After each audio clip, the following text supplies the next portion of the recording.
Morning friends, कक्षा 12 के लिए हमारा आज का टॉपिक है इनफॉर्मल इनविटेशन को रिजेक्ट करना। कक्षा 12 में जो इनविटेशन का टॉपिक है उसमें आपसे इनविटेशन नहीं लिखवाया जाता है। इनविटेशन दो प्रकार के होते हैं, फॉर्मल और इनफॉर्मल। तो फॉर्मल को एक्सेप्ट करना और रिजेक्ट करना, इनफॉर्मल को एक्सेप्ट करना और रिजेक्ट करना। तो फॉर्मल के एक्सेप्ट पे मैं 3 वीडियो बता चुका हूं। बहुवचन कर्ता की लैंग्वेज थी, एक वचन पुरुष की लैंग्वेज थी, एक वचन स्त्री की लैंग्वेज थी। इसके बाद में देखा फॉर्मल का रिजेक्ट। रिजेक्ट के 2 नाम और हैं, उन 2 नामों से भी आ सकता है। रिजेक्ट भी बोल सकते हैं, रिफ्यूज भी बोल सकते हैं, डिक्लाइन भी बोल सकते हैं। रीजन अगर प्रश्न में दिया गया हो तो वही उतारना है, नहीं दिया गया हो तो अपनी तरफ से फिक्स रीजन याद कर सकते हैं, ड्यू टू अर्जेंट वर्क। इसके बाद इनफॉर्मल का एक्सेप्ट हो चुका है। इनफॉर्मल लेटर राइटिंग के फॉर्मेट में लिखा जाता है। आज हम देख रहे हैं इनफॉर्मल का रिजेक्ट। ये इनविटेशन का लास्ट टॉपिक है और ये इस प्रकार का टॉपिक है कि फिक्स लैंग्वेज में सेट करने के बाद इसमें पूरे 4 अंक प्राप्त किए जा सकते हैं। इसमें कहीं नंबर नहीं कटता है और ज्यादातर लैंग्वेज प्रश्न से कॉपी करनी होती है, केवल फॉर्मेट में सेट करना आपको सीखना है। तो आज का टॉपिक है इनफॉर्मल का रिजेक्ट, मतलब इनफॉर्मल इनविटेशन को गेस्ट रिजेक्ट कर रहा है, वो उस कार्यक्रम में नहीं जाएगा।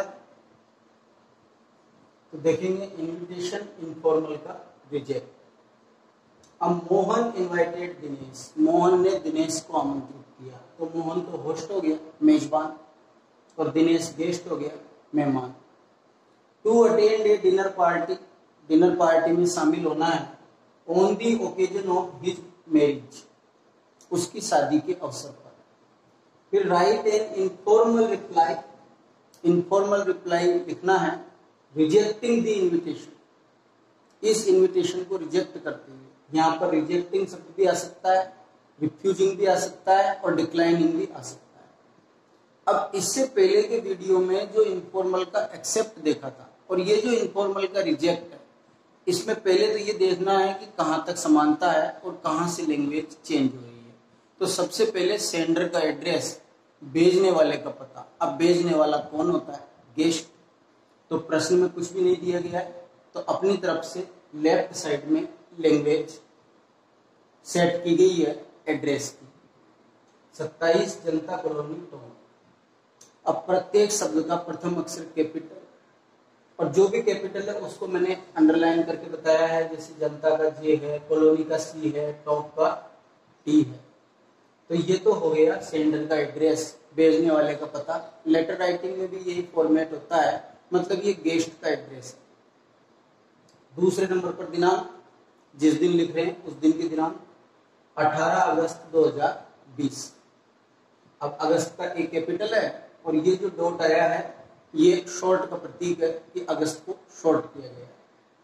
इसके बाद में जो तीसरा भाग होता है उसमें डियर प्लस, डियर के बाद आता है होस्ट। तो होस्ट कौन है? मोहन। तो डियर मोहन, ये तीसरा भाग है। चौथे नंबर पर इसकी मेन लैंग्वेज आती है, जिसमें मैंने आपको इनफॉर्मल के एक्सेप्ट में भी बताया था कि ये थैंक्स से लेकर के इनविटेशन तक इसको फिक्स याद कर लीजिए कि thanks a lot for your kind invitation, इसको फिक्स याद कर लीजिए। इसके बाद में आपको प्रश्न से उतारना है। अब प्रश्न में 2+ गिवन मिलेगा और मेनली ज्यादातर टू अटेंड लैंग्वेज इसी प्रकार से शुरू होती है प्रश्न में। तो प्रश्न से उतारा to attend a dinner party on the occasion of his. अब जो फॉर्मल होता है, फॉर्मल में तो लैंग्वेज चलती है 3rd पर्सन की और इनफॉर्मल में लैंग्वेज चलती है 1st और 2nd पर्सन की। तो यहाँ पे हिज होता, हर होता, कुछ भी होता, उसको योर में चेंज किया, योर मैरिज।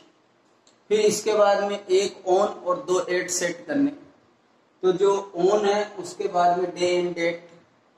तो प्रश्न में कोई डेट नहीं है तो कोई भी आने वाली डेट और डे सेट कर दिया। ऑन प्रीपोजिशन है जिसके बाद डे और डेट का यूज होता है। तो ऑन फ्राइडे, फिर कोमा 28 अगस्त 2020।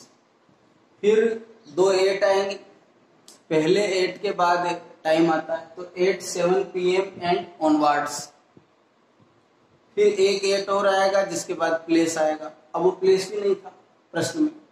ये जो ऑन के बाद का डाटा है या दोनों 8 के बाद का डाटा है, ये आपने सेट किया है, और अगर प्रश्न में होता तो प्रश्न से कॉपी करते हैं।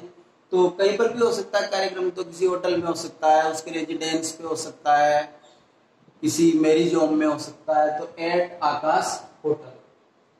यहां तक की जो लैंग्वेज है, ये लैंग्वेज इनफॉर्मल के एक्सेप्ट में और इनफॉर्मल के रिजेक्ट में बिल्कुल समान है। इसके बाद में यहां से चेंज आएगा बट से। यहां से लैंग्वेज शुरू होती है reject. But I am sorry to say, यहां से पर्सन भी चेंज होगा। इसके पहले सेकंड पर्सन ही सेकंड पर्सन चल रहा है, योर चल रहा है। देखिए कितने योर आ चुके हैं, यहां आ चुका है और यहां आ चुका है, 2 आ चुके हैं। अब यहां से फर्स्ट पर्सन की लैंग्वेज शुरू होगी, मतलब गेस्ट खुद के बारे में कहेगा कि but I am sorry to say, लेकिन मुझे ये कहते हुए खेद है, दैट की I shall not be able, मैं समर्थ नहीं हो पाऊंगा, to attend the function, function में शामिल होने के लिए, ड्यू टू अर्जेंट वर्क, जरूरी कार्य के कारण। अब मैंने आपको पहले भी बताया था, जैसे ड्यू टू है, ऑन अकाउंट ऑफ है, बिकॉज ऑफ है, ओइंग टू है, ये सारे फ्रेज इनका हिंदी अर्थ के कारण होता है। तो इनमें से कुछ भी अगर प्रश्न में दे रखा होता तो वहां से कॉपी करना था, लेकिन अगर नहीं दे रखा है तो अपनी तरफ से एक फिक्स रीजन याद कर सकते हैं कि ड्यू टू अर्जेंट वर्क जोड़ देंगे। यहां तक हो गया ये ड्यू टू अर्जेंट वर्क। तो ये बट से लैंग्वेज शुरू हुई थी, इसको रिजेक्ट करने की कि गेस्ट इस कार्यक्रम में उपस्थित नहीं होगा, यहां पर समाप्त हो गया। अब इसके बाद में जो 5वां भाग है वो इनफॉर्मल के एक्सेप्ट में नहीं था, वो इनफॉर्मल के रिजेक्ट में है। वो है शुभकामना देने का। कि इनफॉर्मल के एक्सेप्ट में ये भाग इसलिए नहीं था कि जब व्यक्ति स्वयं जा रहा है तो फिर ये लाइन नहीं आएगी, लेकिन जब व्यक्ति नहीं जा रहा है तो वो रिप्लाई के माध्यम से ही अपनी शुभकामनाएं प्रेषित करेगा। तो इसमें 5वां जो भाग है उसमें जोड़ देना है एक फिक्स लाइन शुभकामना के लिए, विद बेस्ट विशेष। और भी कई लाइनें हो सकती हैं, लेकिन एक फिक्स लाइन मैंने आपको बताई, विद बेस्ट विशेष। फिर 6ठे नंबर पे योर्स आएगा, उसमें भी योर्स आता था। और 7वें नंबर पर आएगा गेस्ट का नाम, इसको चाहे गेस्ट समझ लो या सेंडर समझ लो। तो दिनेश इसमें नाम दिया हुआ है दिनेश। अभी नंबरिंग का क्या महत्व है? जैसे इनफॉर्मल के एक्सेप्ट में नंबरिंग 6 तक थी, इनफॉर्मल के रिजेक्ट में नंबरिंग 7 तक है। नंबरिंग परीक्षा में भी करके आनी चाहिए। इसका एक और फायदा है विद्यार्थी को, अगर कोई पार्ट छूट गया है तो उसे याद आ जाता है कि इसमें टोटल नंबरिंग यहाँ तक थी और कोई पार्ट बीच में इसमें मिसिंग है, इसलिए नंबरिंग करनी चाहिए। इससे विद्यार्थी का इंप्रेशन भी बढ़ता है। अब फॉर्मल के एक्सेप्ट में और फॉर्मल के रिजेक्ट में, तो उधर भी फॉर्मल के रिजेक्ट में शुभकामना वाली लाइन थी और इधर भी इनफॉर्मल के रिजेक्ट में शुभकामना वाली लाइन है। तो इससे पहले जो इनफॉर्मल का एक्सेप्ट था उसमें नंबरिंग 6 तक थी और इसमें नंबरिंग 7 तक है। अब वो क्यों है, वो कारण आपको समझ में आ गया कि इसमें ये 5वां जो भाग है ये एक्स्ट्रा है। तो इस प्रकार से कक्षा 12 के लिए आज हमारा ये टॉपिक कंप्लीट होता है, जिसका नाम है इनविटेशन। इनविटेशन आपको लिखना नहीं है। इनविटेशन 2 प्रकार के होते हैं, फॉर्मल और इनफॉर्मल। तो फॉर्मल में या तो एक्सेप्ट या रिजेक्ट, उसी तरह इनफॉर्मल में या तो एक्सेप्ट या रिजेक्ट। ये 4 टॉपिक है।